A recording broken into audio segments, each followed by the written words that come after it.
Kalau nggak senang berarti ada satu masalah. Itu yang harus dibereskan. Nah, rajin-rajin baca ini. Asmaul husna man ahsaha dakhala jannah. Siapa yang baca ini pasti masuk surga. Surga itu tempat paling tenang, paling damai, paling asik.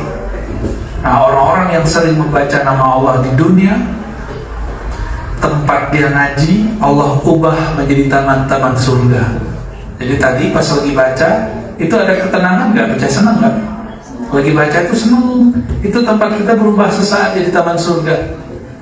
Cuma nggak kelihatan oleh mata ini, karena surga la ainun ra'at, tidak pernah dilihat oleh mata, tidak juga oleh telinga, apalagi terbayang oleh pikiran. Namun kalau orang-orang ahli rohani itu Allah izinkan kadang melihat taman-taman surga. Kalau taman, kebun isinya apa? Taman bunga indah kan?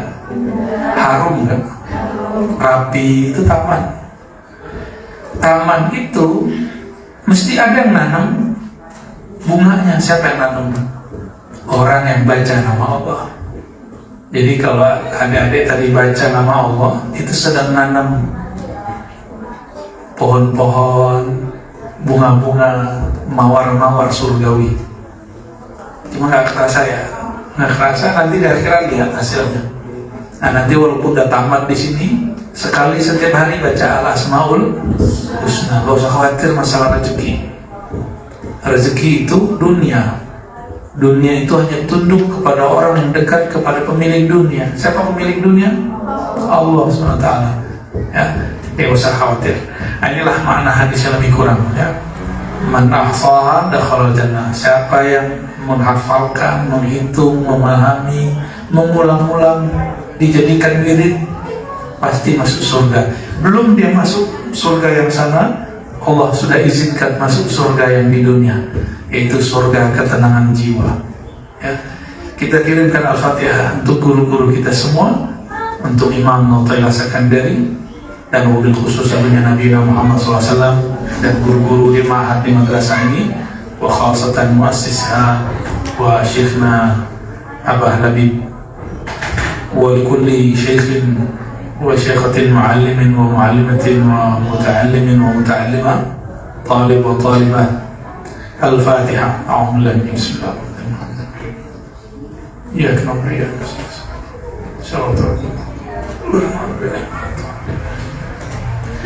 Nah, ini teks nanti kita tahu dulu Ibnu Athaillah. Imam Ibnu Athaillah itu hidupnya di akhir abad ke-7, di awal abad ke-8 Hijriah. Wafatnya tahun 709 Hijriah. Sekarang berapa? 1444. Udah berapa tahun? Coba dihitung. Sekarang 1444. Beliau wafat tahun 709. Berapa tuh? Catat dong tahun berapa wafatnya. Wafat Imam Ibnu Athaillah tahun 709 Hijriah. Ya.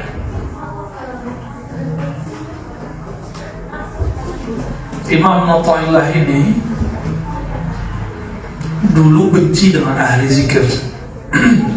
Benci dengan ahli zikir. Kayak zikir barusan tuh gak suka dia. Bidah gitu. Salah, gak boleh. Terus kalau ada ahli zikir, dia langsung matanya di sini. Apa itu orang kurang kerjaan tuh? Ternyata kakek dia, seingat saya namanya Syekh Abdul Karim, itu juga benci kepada ahli zikir. Kalau khutbah sebut-sebut nama ahli zikir dia gak suka. Ya dulu kakeknya Ibnu Athaillah ini kalau khutbah ngajar jelek-jelekin seorang imam ahli zikir namanya Al-Imam Abul Abbas Al-Mursi. Siapa nama imamnya?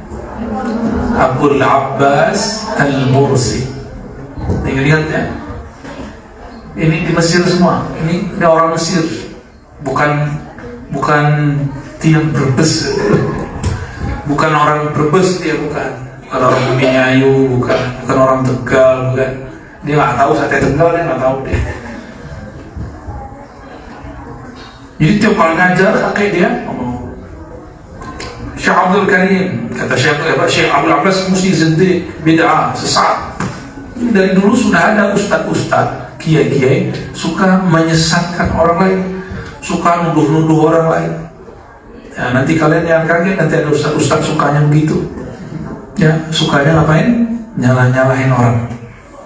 Ya, nanti kita akan ketemu. Ya, kalau saya udah banyak ketemu. Ya, yang nyesat-nyesatin guru kita, teman kita, banyak, termasuk saya sendiri. Ternyata bukan hal baru, sudah muncul dari dulu. Teman saya ada ahli santet. Tahu santet kan? Pelet tahu? Maunya disantet pada pelet. Gak mau dua-duanya ya. Datang kepada kita. Ini bukan satu dua orang, banyak. Apa kata dia? Ente kamu dibully orang ya? Iya. Gak takut ya? Enggak. Gak takut caci maki orang, biasa aja. Loh, kalau saya kalau disuruh pilih, dibully, dicaci maki di Facebook, di Instagram, di YouTube, itu lebih saya pilih disantet daripada dibully. Karena ada temannya Ustadz Faiz nih, itu Ustadz Faiz namanya, tapi sudah menikah. Yang ono belum no, yang sama ujung. Kalau yang tengah-tengah banyak anaknya udah seumuran kalian.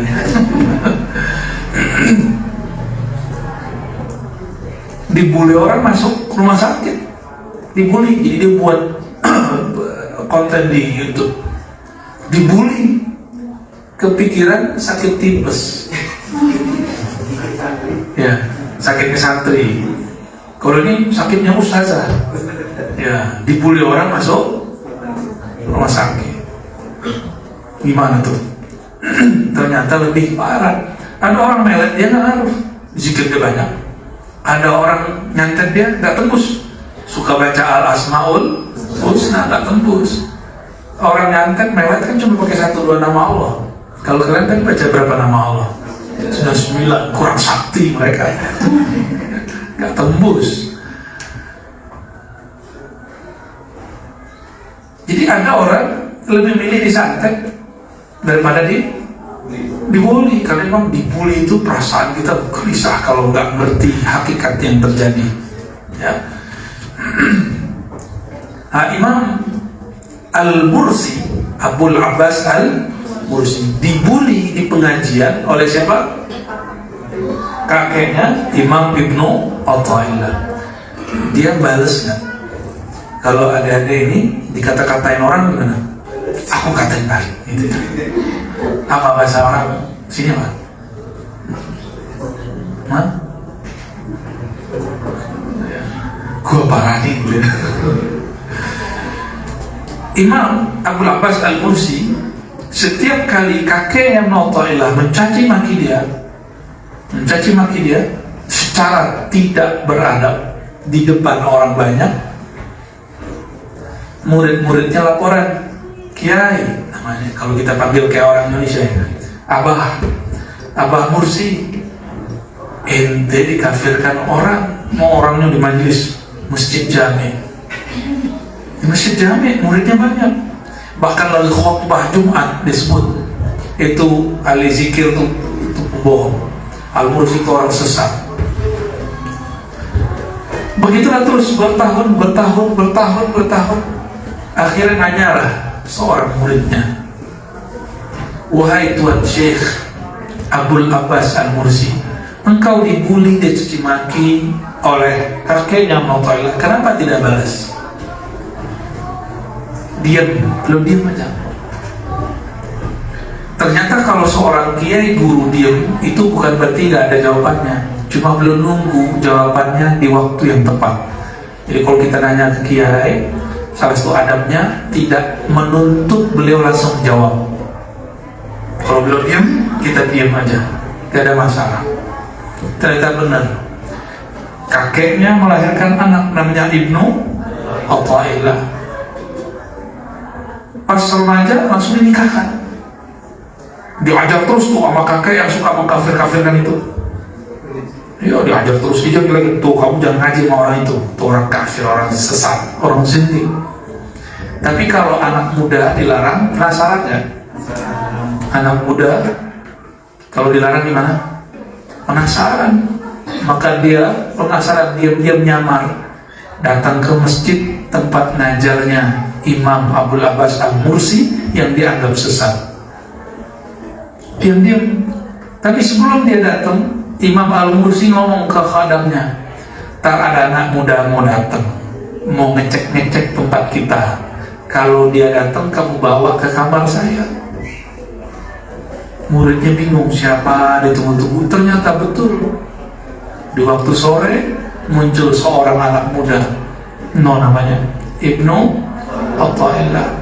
Dia penasaran, dia ingin cek bener gak nih sesat. Sesatnya apa? Dia mau tulis laporan kesesatan Al-Mursi. Tapi dari awal dia lihat gak ada yang sesat. Orangnya suka senyum, bukan begini mulu. Ya kayak orang stres ya. Orang baca Asmaul Husna gak begitu, wajahnya sumringah, ya, bahagia karena ada nama Allah Subhanahu wa Ta'ala. Udah sarapan belum? Sudah. Kok wajahnya agak lemes gitu? Emang belum sarapan ya? Oh pantesan. Ini namanya sarapan ruhani. Ya, ruh kita perlu dikasih sarapan sebelum dikasih sarapan yang jasmani. Tenang, ini lebih dahsyat ya. Orang kalau ruhaninya kuat, maka badannya pun lebih kuat. Masih ingat Ashabul Kahfi berapa tahun nggak makan-makan? Tidur aja 309. Loh, kapan 350? Itu Ashabul Kahfi nggak makan, nggak sarapan, hidup.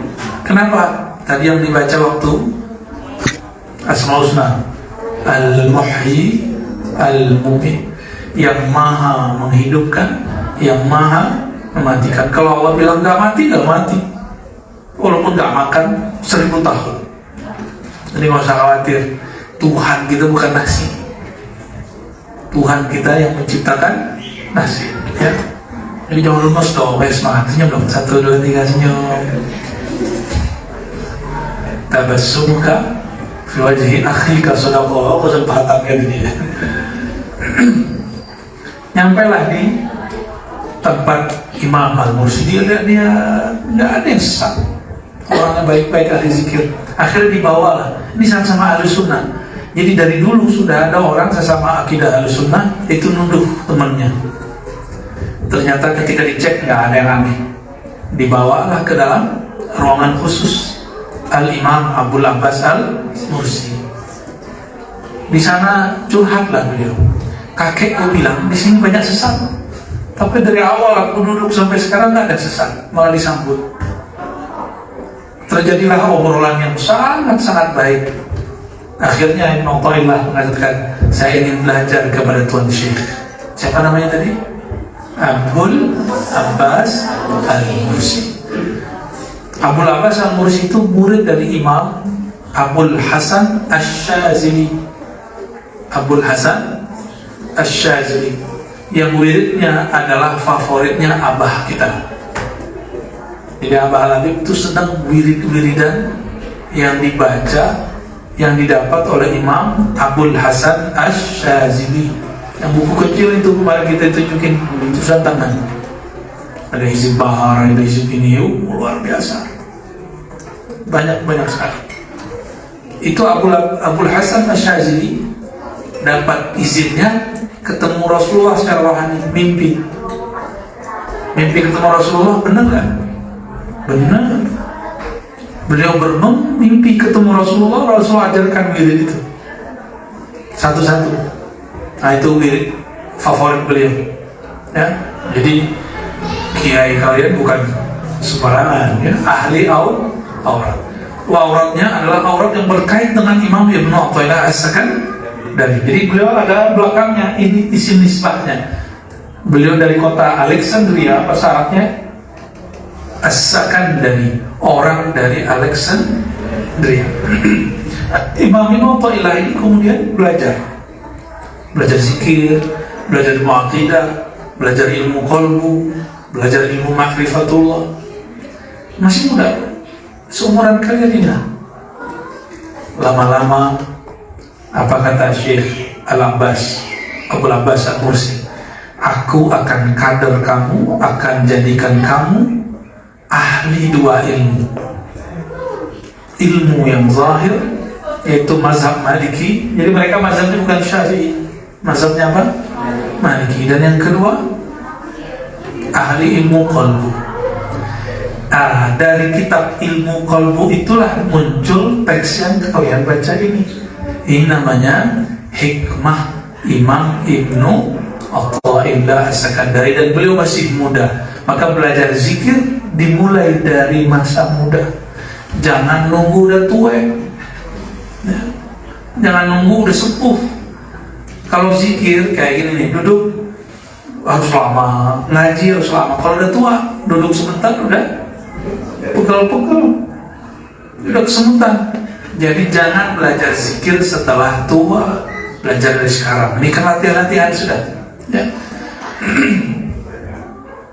Ada seorang, dia zikirnya nggak banyak, tapi dia rutin berzikir, tapi belum mengenal Allah, belum merasa dekat kepada Allah. Tiba-tiba lagi jalan, dia lihat ada tong sampah, di situ ada kaligrafi, ada tulisan kertas nama Allah, alif lam ha, Allah, kaligrafi bagus, tapi kok dibuang di tong sampah? Dulu kertas bukan kayak sekarang, dulu kertas itu dari papirus. Tidak ada, kalau di kita ada pohon namanya pohon deluang, itu ditumbuk, kemudian lebar, itu jadiin tempat nulis nama Allah. Karena dulu bahan tintanya juga natural, dari herbal semua, dari tumbuhan.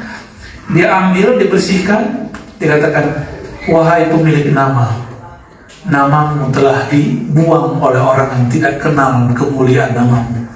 Maka dia bersihkan, namamu aku selamatkan. Dia kunyah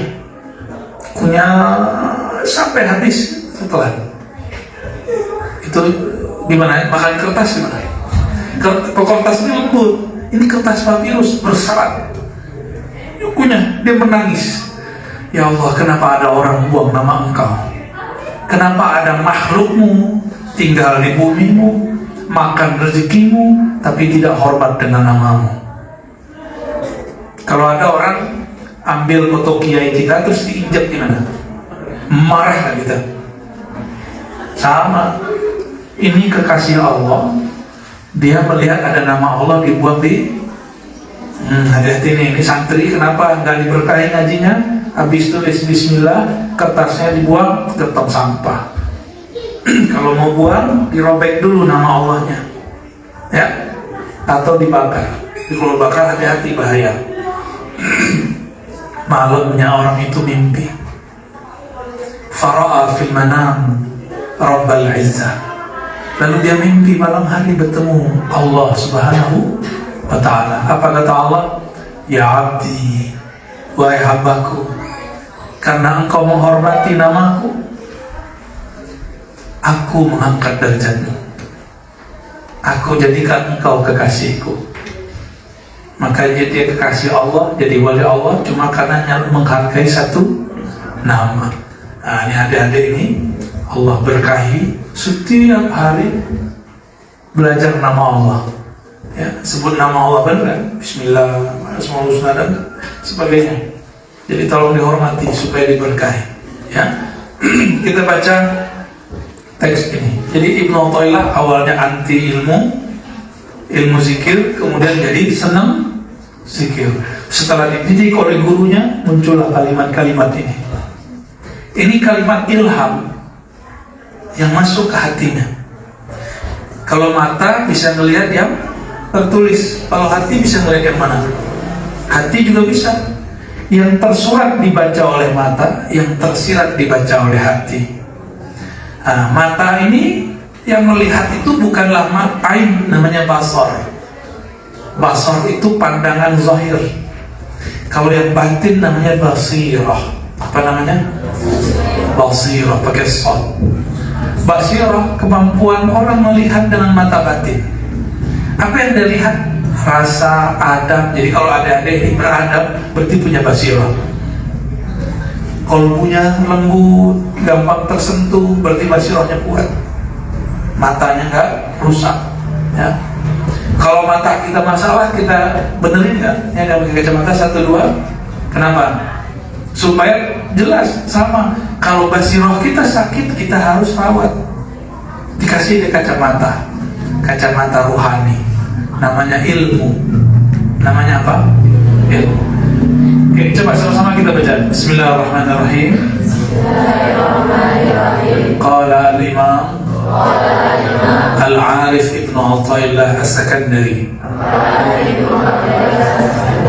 Coba baca. La tatlub. Atau la tutalib yang sahih. Alifnya ketinggalan itu Ustaz ya. Nah, la tutalib, tambahin alifnya. La tutalib. Boleh baca tatlub tapi maknanya tutalib. La tatlub atau la tutalib rabbak. Terus di matlub atau matlab. Ada nggak wazan maf'ul gitu tanpa waw? Nggak ada. Maka dibacanya matlabika. Matlab. Talaba yatlubu talaban. Bisa pakai mismas dan mimi. Matlaban fahuwa talibun wa zaka matlubun. Jadi ini masdar apa nih? Masdar mimi. Nah, tapi boleh dibaca dengan maf'ul matlubak. Apa? Bita'akhuri matlubika. Boleh. Tambahin wawnya. Jadi boleh dibaca dua versi. Bita'akhuri matlu, tambahin waw matlubika. Ya, boleh ditambahin waw. Jadi buat di atasnya versi 2. Jadi kalau ini harokatnya harus tambahin wawnya. Ya. Kalau nggak ditambahin waw ganti matlabika. Bisa juga dia isim makan, isim zaman. Ya, matlab. Tapi nggak pas, cocoknya masdar mimi atau dia dijadikan maf'ul matlubika. Oke. Walakin lanjut.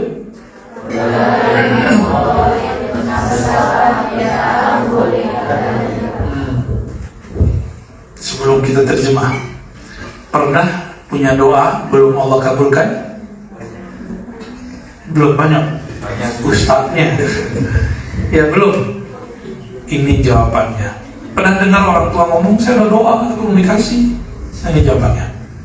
Jadi kalau ada orang ngomong, saya doa kok belum Allah kasih, baca ini baik-baik ya. La tutalib atau la tatlub. Jangan engkau menuntut. Siapa yang jangan kau tuntut? Rabbak. Apa arti Rabb? Rabbak, Tuhan. Apalagi Pangeran kalau bahasa Jawa ya, Pangeran Gusti Allah. Apalagi Rabb, pemilik. Ada bahasa Arab Rabbul Bait. Apa arti Rabbul Bait? Pemilik rumah. Rabbul Alamin, pemilik alam. Rabbak, pemilikmu. Jadi yang memiliki kita bukan orang tua, bukan kita juga. Yang punya kita siapa? Allah.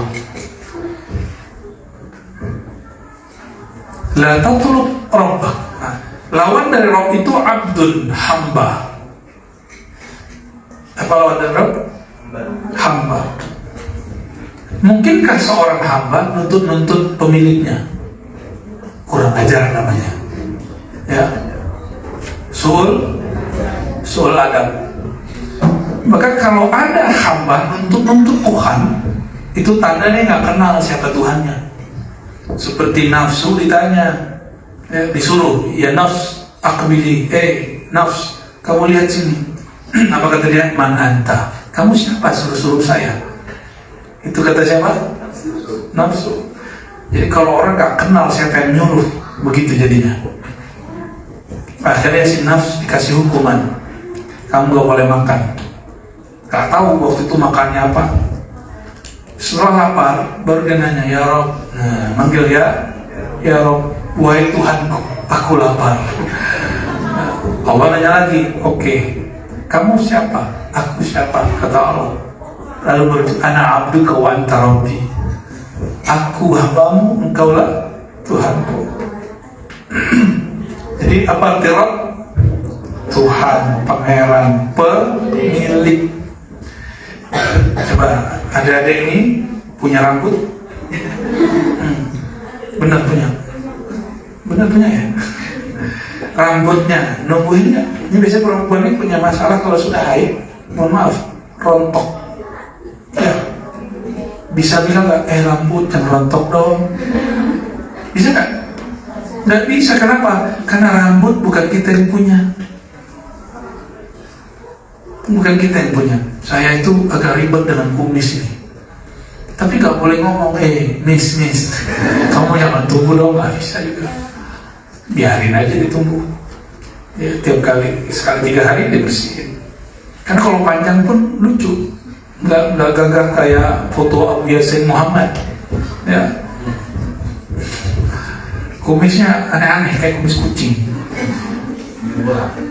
Sebelah, apa? Kesebelasan. Sebelah. Jadi ini bukan kita punya. Kukunya panjang nggak? Ya, motong mulu kan? Coba gigi panjang nggak? Coba kalau gigi kita panjang mulu, tiap hari Jumat, kan lucu, ya? Repotnya bukan main. Jadi tubuh ini bukan kita. Hidung, ada yang hidungnya maju ke belakang. Sorry. Ya, benar ya. Hidung kita kan orang Indonesia jarang yang bangkir-bangkir kayak abah tuh jarang ya. Ente hidungnya gimana tadi? ya bangkir ke samping. Kalau boleh milih kan hidungnya kayak ente semua tuh Faiz tuh. Songong hidungnya. Maju mulu ke depan. Tanda bahwa kita nggak pernah bisa mengatur si hidung ini. Bukan milik kita, bukan hasil kita. Suatu saat Allah akan ambil organ di dalam. Ada paru, jantung, usus, itu bukan punya kita, itu dipinjamkan semua. Yang punya Rob buka. Maka nanti orang masuk kubur tanya, man Robuka, yang punya kamu siapa? Nanti di situ tanya. Oke. La tutalib rabbaka, jangan engkau menuntut Tuhanmu, pemilikmu.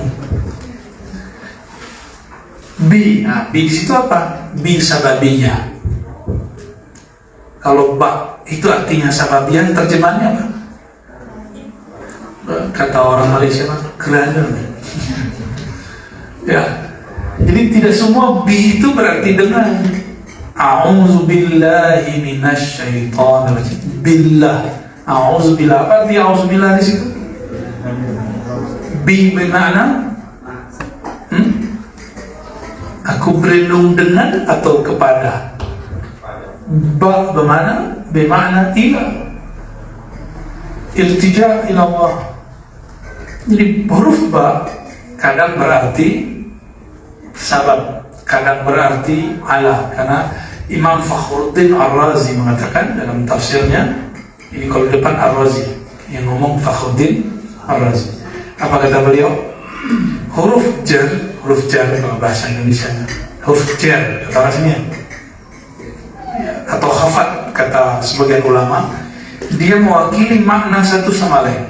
Kadang ba bermakna min, kadang min bermakna ba, kadang ala bermakna min, begitu terus. Kalau kita ngomong ini, wulidtu bi Brebes, itu bi-nya artinya apa? Fi. Mulai jatuh. Ada mau jatuh ya.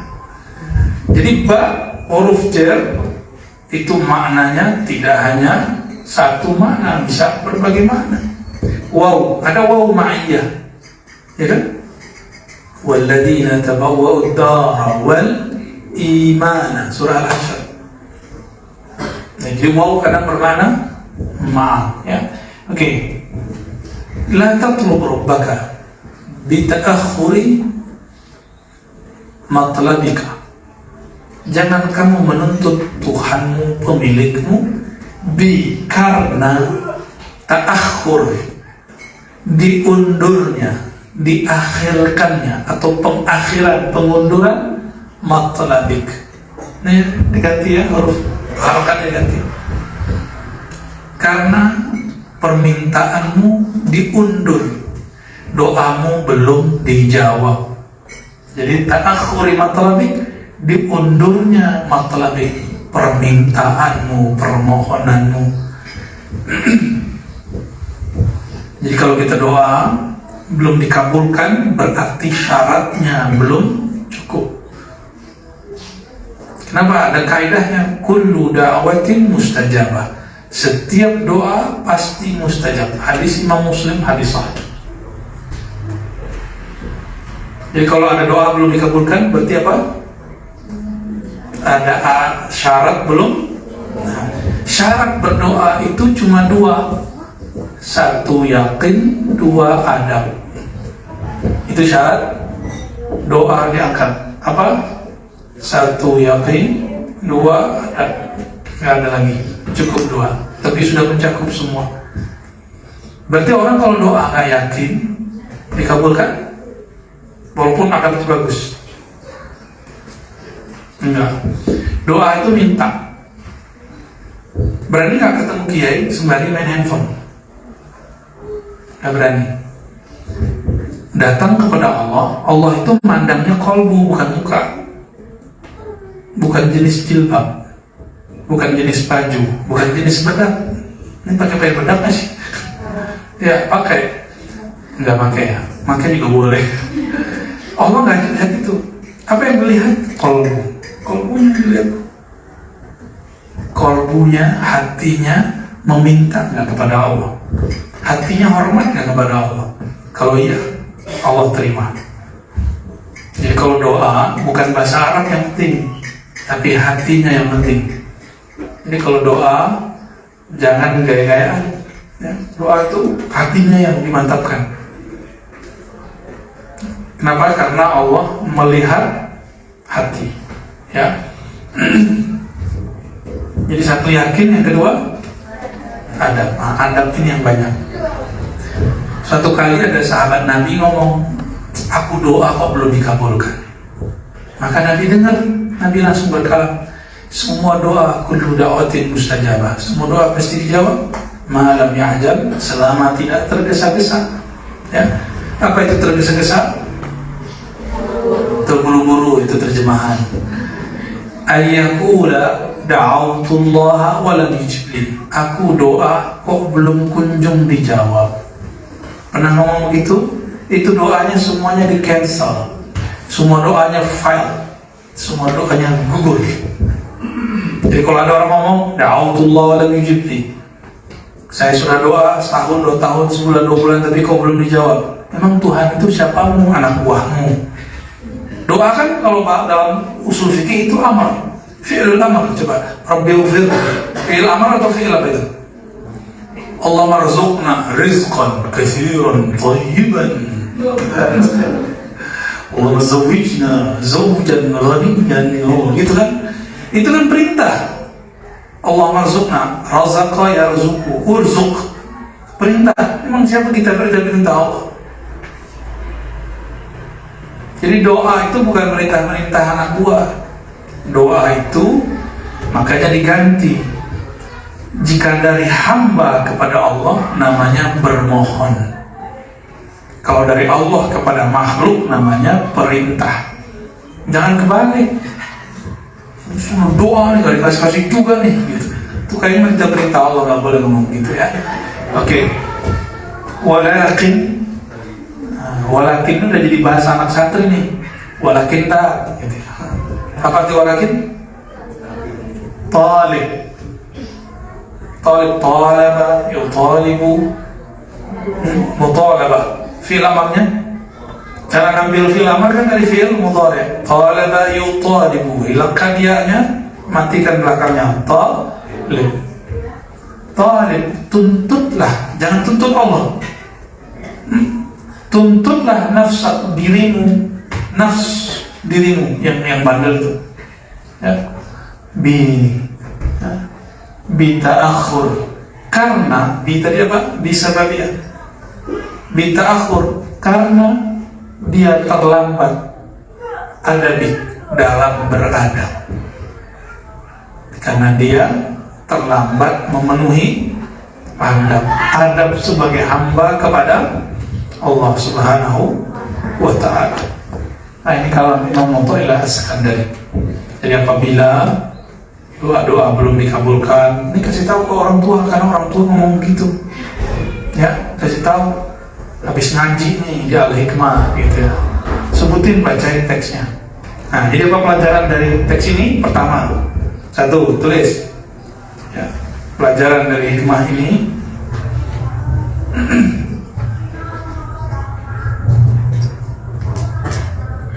Yang pertama,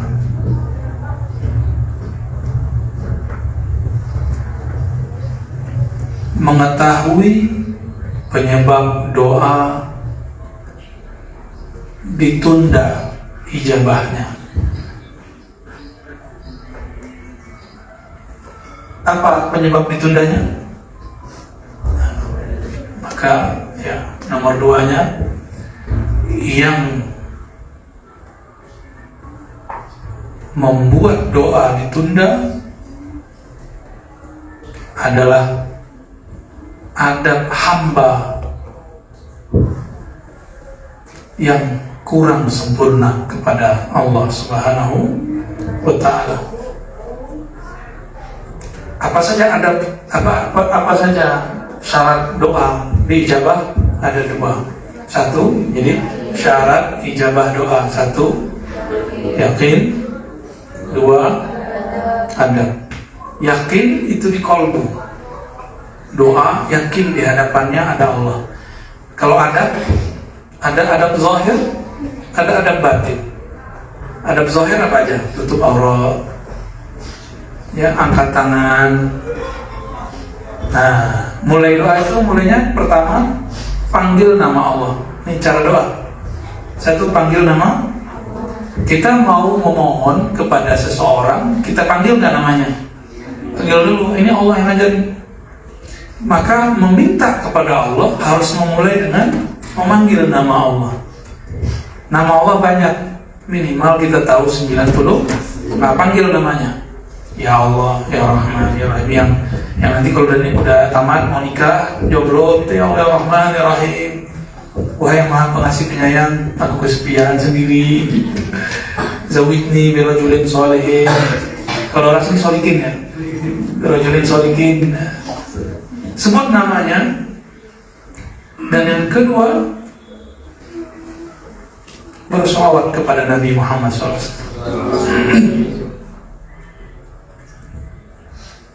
Baru yang ketiga, pintalah, pohonlah apa yang engkau mau. Ditutup lagi dengan sholawat dan memuji Allah Subhanahu wa ta'ala. Jadi gimana cara doa? Panggil nama Allah, itu cara memuji Allah. Yang kedua lalu yang ketiga doa, baru minta, mau minta apa. Dan yang ketiga tutup lagi sholawat dan memuji Allah. Lalu, ini bukan masuk ke bagian inti, tapi dia apa bahasanya? Yang nge-push doa. Apa tuh? Yang membuat doa cepat diangkat. Di luar yang tadi, yang membuat doa cepat diangkat, yaitu tawassul. Tahu tawassul? Gimana cara tawassul? Gimana? Bila hadratin Nabi bukan tawassul, itu mengirim pahala untuk tawassul. Tawassulnya bukan itu. Tawassul itu yang dibaca malam tadi oleh beliau. Allahumma inni as'aluka binabiyyika nabiyyir rahmah ya Muhammad, inni inni atawajjahu bika ila rabbi fashfa' fiyya. Dicari ya di situ deh. Tawassul itu caranya pertama baca Fatihah, dikirim kepada yang mau kita tawassulin. Jadi mengirimkan Fatihah itu bukanlah tawassul, tapi bagian dari sebelum bertawassul.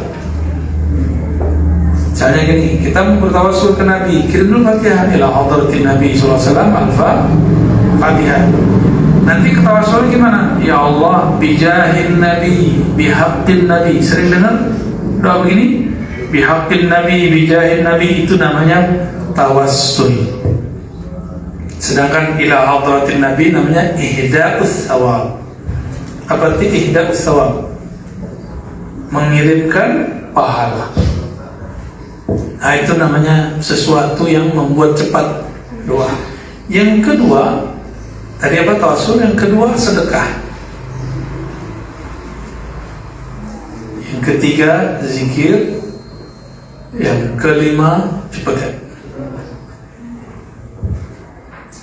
makan yang halal, jauhi yang syubhat, apalagi yang haram. Wah, dosa 9 dari ya. Fi, barangkali itu ya dari sekalian. Semoga nanti kalian punya waktu yang panjang nanti ngaji kitab hikam yang lengkap. Ada 200 quote. Jadi nggak usah nyari quote ke orang-orang London, orang-orang Barat, itu punya quote yang dahsyat.